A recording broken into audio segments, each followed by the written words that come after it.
అందరికీ నమస్తే. Hello all, welcome to my channel. ఈరోజు మనం 3 టైప్స్ ఆఫ్ పరాటాస్ ఎలా చేయాలో నేర్చుకుందాము. Basic oil stuffed. ఇక్కడ నేను ఆశీర్వాద్ ఆటా తీసుకున్నాను, కొద్దిగా సాల్ట్ యాడ్ చేసుకున్నాను. మీరు మల్టీగ్రెయిన్ ఆటా కూడా తీసుకోవచ్చు. సో వాటర్ అవసరమైనంత పోసుకొని మెత్తగా పిండిలాగా కలుపుకోండి. చిన్న చిన్న బాల్స్ అనేవి చేసుకుందాము. ఒక 3 ఈక్వల్ సైజ్ బాల్స్ చేసుకుందాము. ఓకే. అండ్ ఈరోజు మనం 3 types of basic oil stuffed parathas ఎలా చేయాలో నేర్చుకుందాం. ఫర్దర్ వీడియోస్లో నేను స్టఫ్డ్ పరాటాస్ కూడా చూపిస్తాను, లైక్ ఆలు మూలి పన్నీర్ అలాగా. సో ఇది వచ్చేసి టైప్ 1 పరాటా. లైట్గా ఆయిల్ అప్లై చేసుకున్నాను. దీనికి 4 ఫోల్డింగ్స్ ఇస్తాము. First fold, okay, and this is second fold, and third fold, and last వచ్చేసి 4th ఫోల్డ్. ఇలా 4 ఫోల్డ్స్ చేసుకున్న తర్వాత పైన నుంచి కొద్దిగా ప్రెస్ చేయండి. ఎక్కువ ప్రెషర్ అప్లై చేయకూడదు.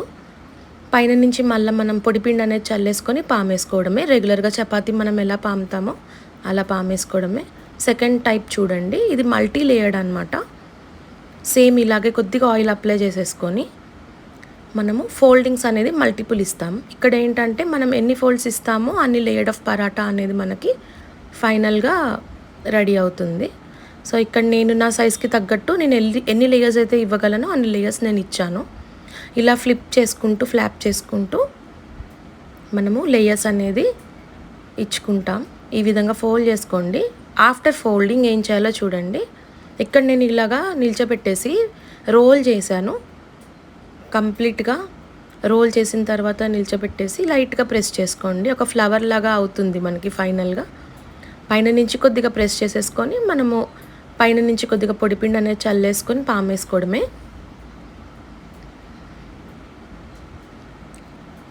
ఎక్కువ పొడిపిండి అనేది యూజ్ చేయకండి. ఎంత అవసరమో అంతే యూజ్ చేసుకోండి, బికాస్ తింటున్నప్పుడు నోట్లోకి పిండి వస్తుంది.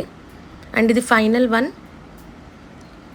ఇది వచ్చేసి ట్రయాంగిల్ షేప్ అవుతుంది. ఫస్ట్ వన్ మనకి స్క్వేర్ అయింది కదా, ఇది 4 ఫోల్డ్ అనేది స్క్వేర్ అవుతుంది, 3 ఫోల్డ్ ట్రయాంగిల్ అవుతుంది. జస్ట్ ఆయిల్ అప్లై చేసేసుకొని ఇక్కడ ఆయిల్ ప్లేస్లో మీరు బటర్ ఆర్ గీ కూడా అప్లై చేయొచ్చు.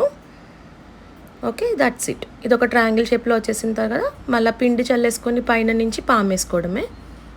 ఇది మనకి ట్రయాంగిల్ చపాతీ అవుతుంది. ఇక్కడ చూడండి, నేను మల్టీ లేయర్డ్ ఫస్ట్ స్టార్ట్ చేశాను. సో ఆయిల్ అనేది ఎప్పుడైనా సరే పచ్చి చపాతీ మీద అప్లై చేయకూడదు. కొద్దిగా కాలిన తర్వాత మాత్రమే మనం ఆయిల్ అప్లై చేయాలి. చాలామంది బేసిక్గా చేసే మిస్టేక్ ఏంటంటే పచ్చి చపాతీ పైన ఆయిల్ వేసేసి అప్పుడు కాల్చడం స్టార్ట్ చేస్తారు. అలా చేయకండి. సో నేను ఇక్కడ 2 సైడ్స్ ఆయిల్ అప్లై చేసుకుంటూ మెల్లగా కాల్చుకున్నాను. That's it. ప్రెస్ చేసుకోండి కార్నర్స్, అప్పుడు పచ్చిగా ఉండదన్నమాట. ప్రెస్ చేసుకుంటూ కాల్చుకుంటే బ్యూటిఫుల్గా రెడీ అవుతుంది. సో ఇది వచ్చేసి మల్టీ లేయర్డ్. ఇంకా కొద్దిగా కాల్చుతాను వేరే సైడ్ కూడా.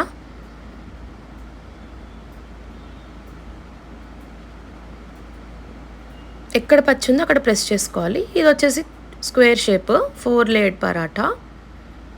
ఇది నేను ఇంట్లో రెగ్యులర్గా యూజ్ చేస్తాను, ఈ స్టైల్ ఆఫ్ పరాటాని. మేము ఎక్కువగా ఈ స్టైల్ ఆఫ్ పరాటానే తింటాం. ఎక్కువగా కాదు, రెగ్యులర్గా ఇలాగే తింటాము. సో ఫోల్డ్ చేసిన దానికి చేయని దానికి డిఫరెన్స్ ఏంటంటే మీ చపాతీ అనేది చాలా సాఫ్ట్గా వస్తుంది. అండ్ మార్నింగ్ చేసుకొని మీరు ఈవినింగ్కి తిన్నా కూడా ఇట్ లుక్స్ వెరీ సాఫ్ట్. ప్లెయిన్గా చేసింది కొంచెం గట్టిగా కట్టెల్లాగా అవుతాయి కదా, సో ఇలా చేస్తే సాఫ్ట్గా ఉంటుంది. అండ్ మీరు లాంగ్ టైం వరకు కూడా, మార్నింగ్ చేసుకొని ఈవినింగ్ వరకు అయినా తిన్నా, రాత్రి వరకు తిన్నా కూడా సాఫ్ట్గా ఉంటుంది. టేస్ట్ కూడా డిఫరెన్స్ ఉంటుంది. ఇక్కడ నేను చూపిస్తున్నాను square, triangle and circle. Thank you for watching.